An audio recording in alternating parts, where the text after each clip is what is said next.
Tem comentários que vêm sobre competitividade, né? Há um estímulo à competitividade entre os alunos e há violências simbólicas frequentes nas aulas por parte dos professores contra alguns alunos por razões que não são claras.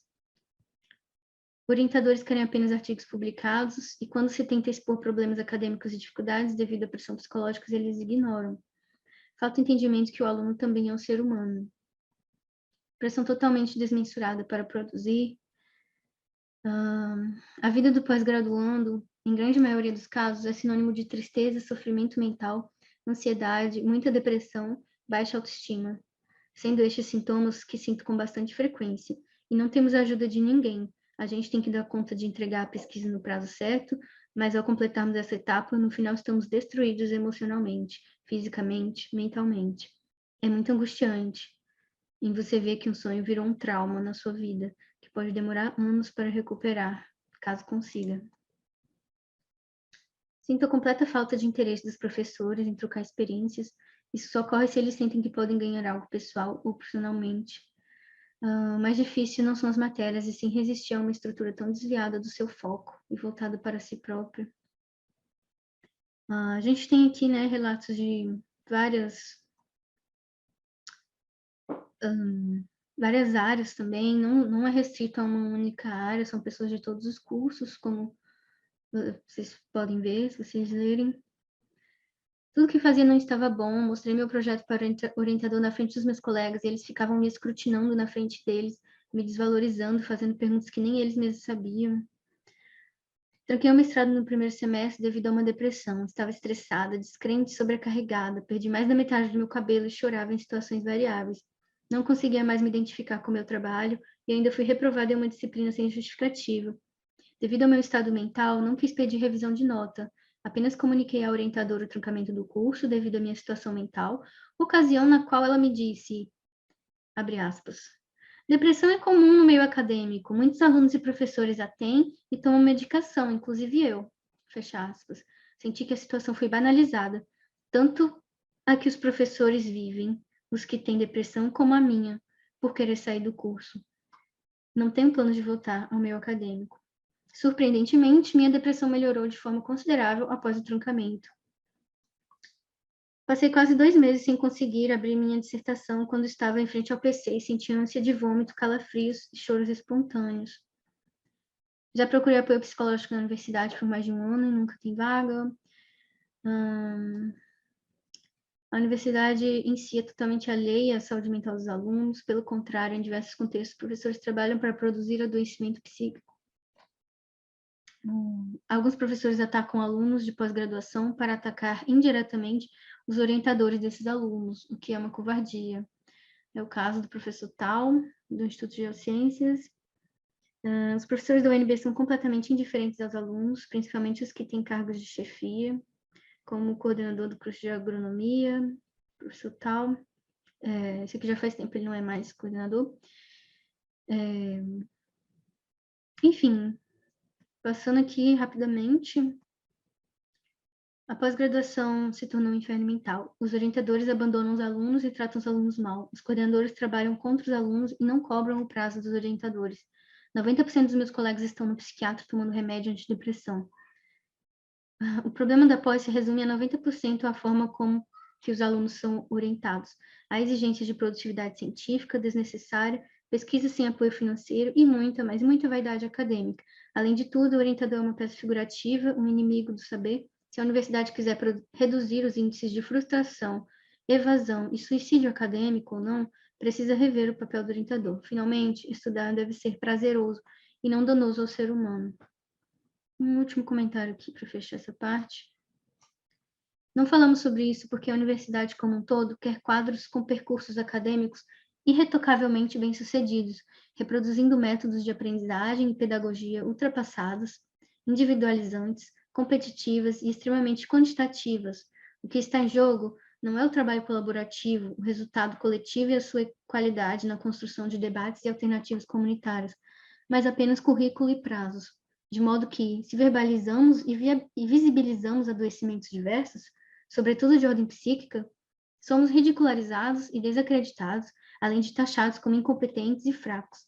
Não são poucos os instrumentos de avaliação de ingressantes em pós-graduação que visam avaliar se os candidatos suportam, entre aspas, bem um cotidiano de pressões.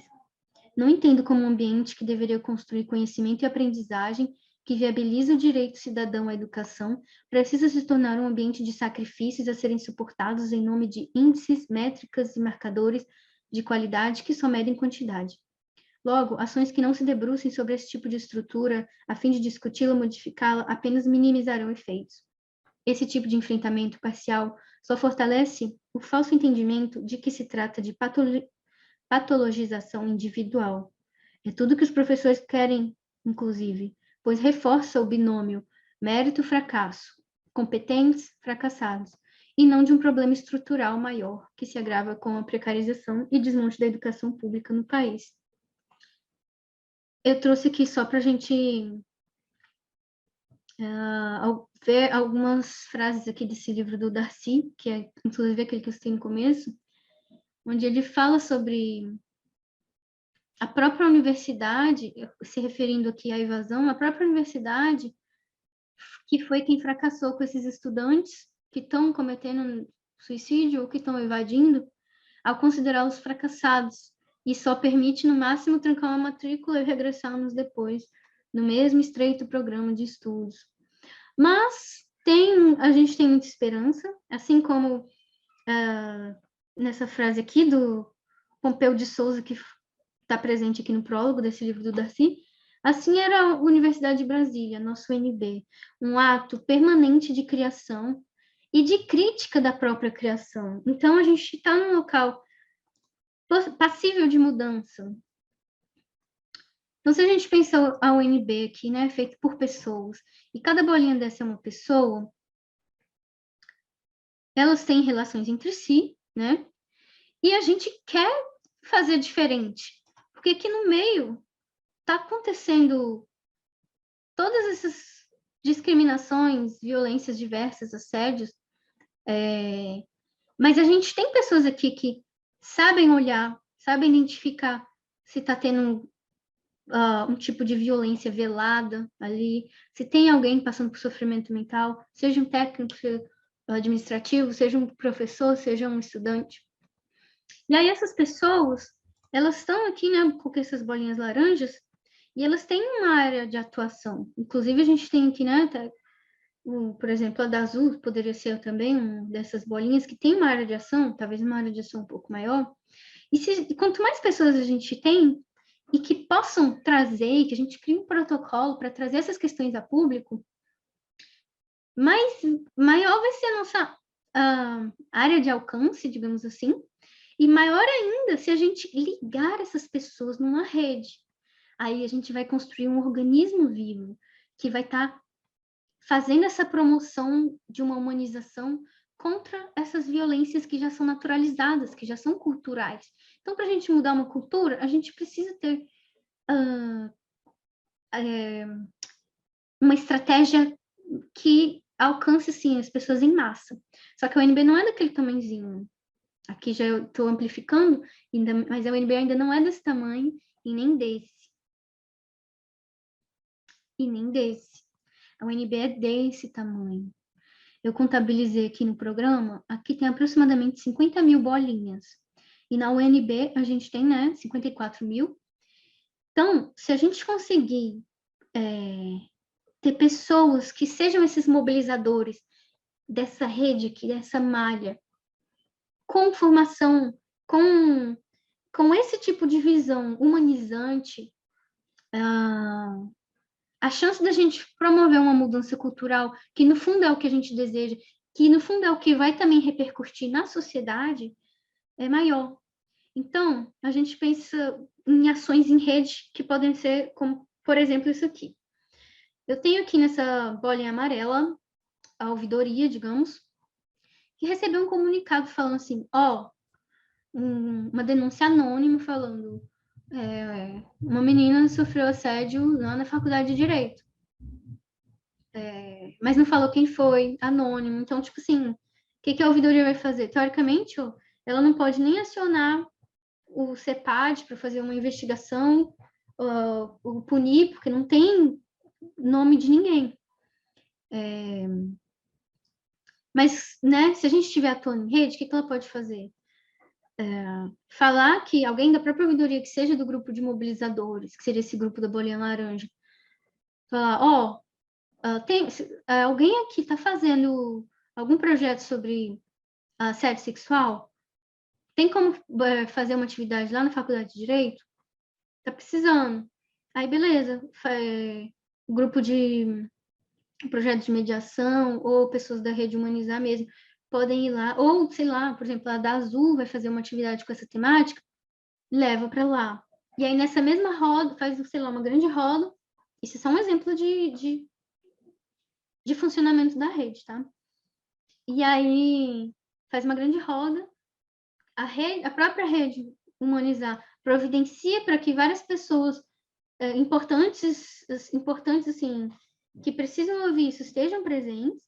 E aí, como já aconteceu antes, às vezes o assediador está lá presente e ele vai escutar nessa roda o relato de algumas pessoas falando de como foi para elas, como elas se sentiram, quais prejuízos elas tiveram.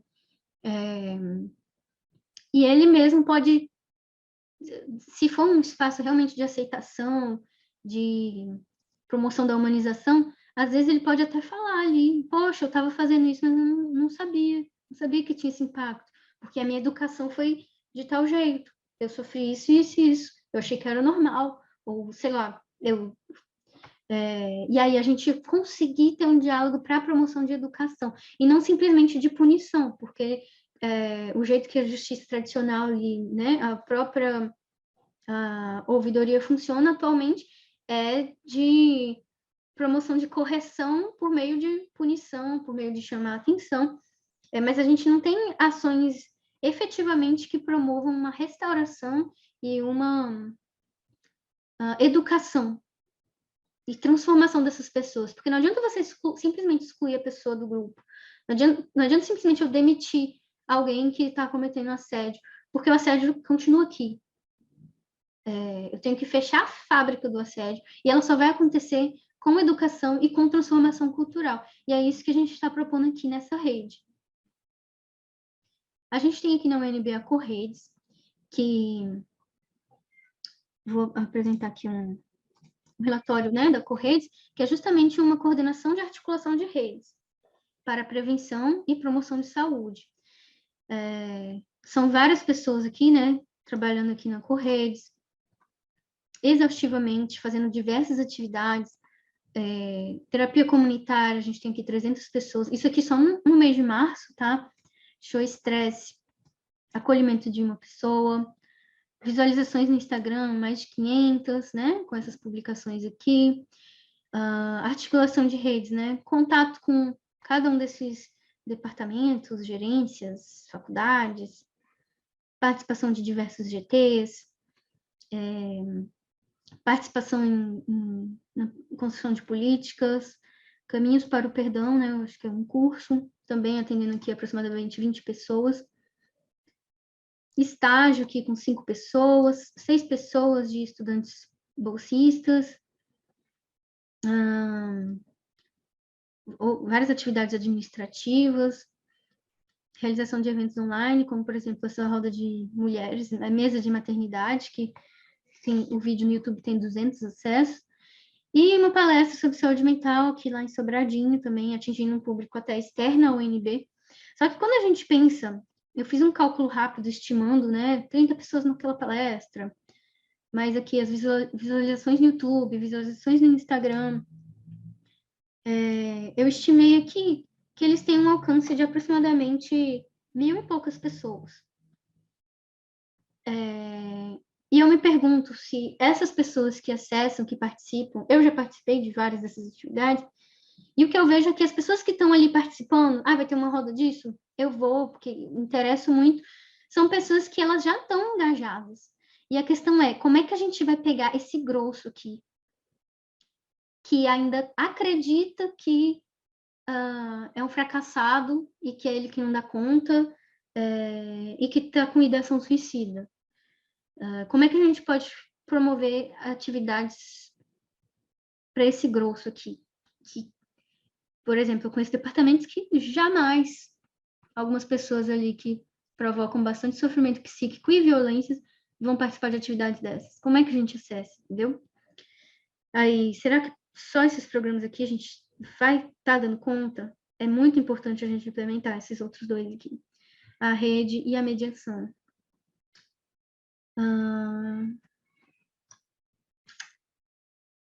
Né? Acho que eu já falei um pouco sobre isso. Essa rede humanizar, ela tem aqui já um modelo de regimento, como eu falei, ela é um projeto do meu pós-doc. Então, ela já tem aqui um modelo de regimento, de funcionamento, um modelo de curso em cascata. Eu não mostrei o curso em cascata para vocês. Que é o seguinte, se a gente pensa que a UNB tem essa população, qual uma porcentagem boa para a gente ter de pessoas que estão ligadas nesse assunto, que pelo menos fizeram um mini curso sobre esse assunto, 10%, que é que nem aquela música, uma música popular que saiu, e aí de repente parece que tá todo mundo escutando, parece que todo mundo conhece, mesmo se você não escuta diretamente, você escuta indiretamente. Então, virou cultura. É isso que a gente quer, que vire cultura, a valorização humana, o respeito, e que se fale sobre isso. Então, eu coloquei aqui uma meta de 10%, que seria um ponto de mutação para acontecer essa cultura, essa viralização de cultura, que seria, né, se a gente pega uma população de 54 mil, seria 5.400 pessoas aproximadamente.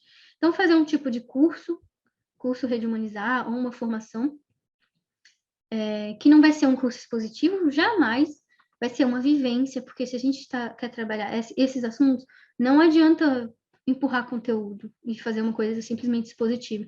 Por isso que tem que ser turmas pequenas, para que as pessoas, na sua participação, haja esse crescimento, na integração entre as pessoas. Coloquei aqui 12, pensando que aproximadamente 2 vão faltar, e 10 é um número ideal para a gente trabalhar com um grupo aí, e que todos possam falar à vontade. Coloquei 32 horas, porque é o que a gente faz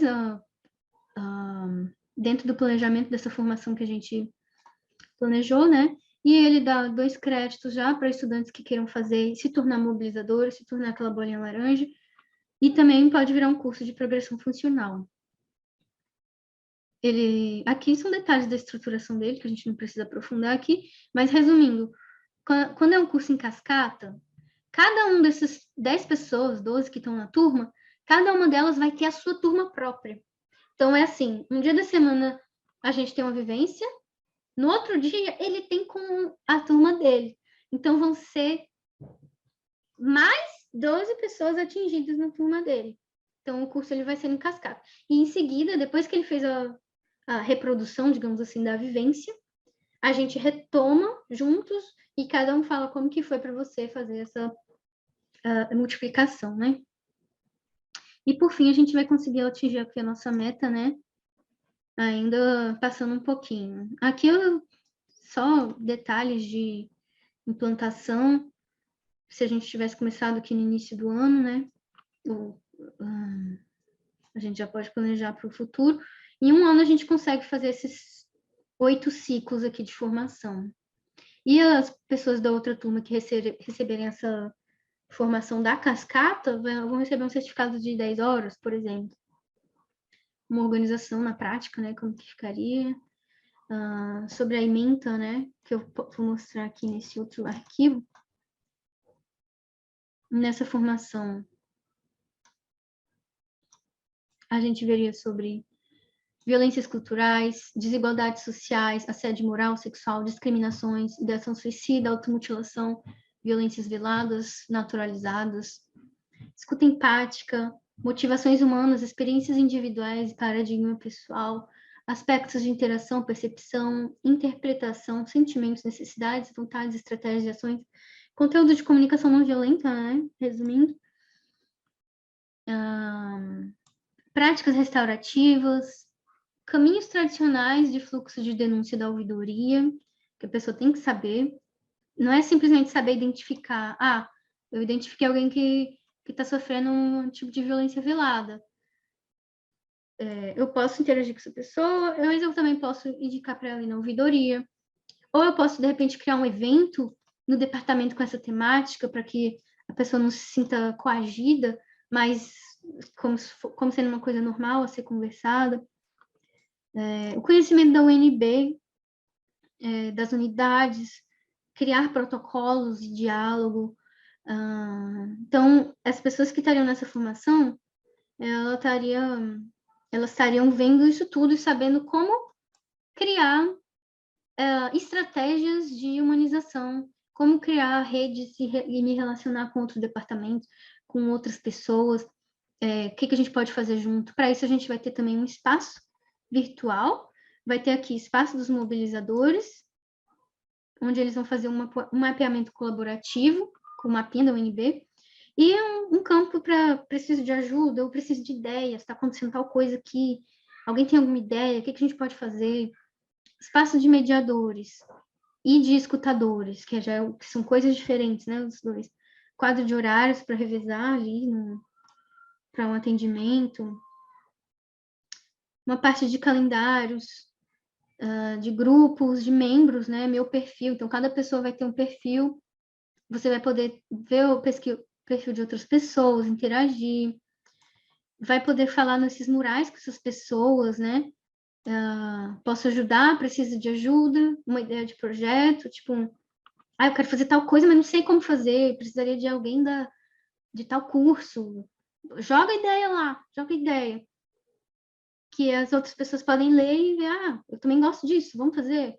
Vamos. Ou então preciso de ajuda. Desde o preciso de ajuda, por exemplo, preciso de ajuda porque meu namorado terminou comigo e eu tô muito triste, eu não sei mais o que eu faço. Conversar com outras pessoas, até um preciso de ajuda em cálculo 1. E eu posso ajudar também, tipo, eu passei por tal situação, eu perdi minha mãe, foi muito difícil, se alguém passou por isso também e quiser um apoio, eu estou aqui. Então, as próprias pessoas se ajudarem, porque não dá para a gente colocar ali 10, 20, 100 psicólogos para atender uma comunidade universitária, porque a gente está falando de 50 mil pessoas, entendeu? Então, a própria comunidade vai ter que se ajudar. E ela pode, e ela quer, porque isso também dá satisfação, isso dá sentido também, viver. Tutoriais e jogos para grupos, dinâmicas para aulas humanizantes, atividades integrativas, tutoriais de dinâmicas temáticas. O que isso significa? Eu vou dar uma aula, só que eu tô vendo que minha turma tá um monte de gente desanimada, ninguém conhece ninguém, eu não sei como fazer para eles interagirem. Então, aqui eu vou ter um catálogo com várias opções de atividades integrativas, simples, rápidas, respeitosas, para a gente promover uma integração, né, das pessoas. E aqui são coisas assim um pouco mais relacionadas a planejamento de vida, propósito, sociedade. Então, planner pessoal, organograma e avaliação pessoal, rastreador de hábitos, tutoriais de construção de hábitos, jogos para sonhar juntos, jogos de autoconhecimento para a pessoa se conhecer e, ao mesmo tempo, para ela construir junto com os outros, né? Então, ou então a pessoa entra lá e fala, estou em conflito. Eu posso falar com o voluntário, que são os voluntários lá embaixo, né? Os escutadores ou os mediadores. Aqui tem a página também dos mediadores, né? Como eu falei. A pessoa entra na mediação, ela pode ou agendar uma mediação para ela. Aqui seria falar com o voluntário da escuta empática. Ou ela pode também se formar em mediação, procurar uma formação porque ela quer ser voluntária, ou procurar onde é que tem os polos de mediação que estão espalhados pela UNB. Espaço de desabafo, ouvidoria, atendimento externo, psicológico do CVV, né? Que a gente tem, né, vários. Então, esse aqui é um pouco do espaço virtual. Também tem a ideia de um espaço físico, mas eu acho que não é a hora dele ainda. E tem aquelas estratégias, as formações complementares, que são aquelas que eu escrevi em vermelho, e algumas estratégias complementares referentes tanto à gestão quanto à pesquisa, ensino e extensão, que a gente pode ver depois. Mas era basicamente isso que eu queria trazer para vocês, né? a voz do estudante, a questão da gente construir estratégias que sejam realmente efetivas de trabalho em rede, e algumas dessas sugestões aqui de como a gente pode trabalhar em rede, usando a tecnologia a nosso favor, usando o que a gente já tem na universidade e simplesmente otimizando as nossas relações, que são tão ricas, que têm tanto conhecimento, mas que faltam dessa liga. Então, agradeço a atenção.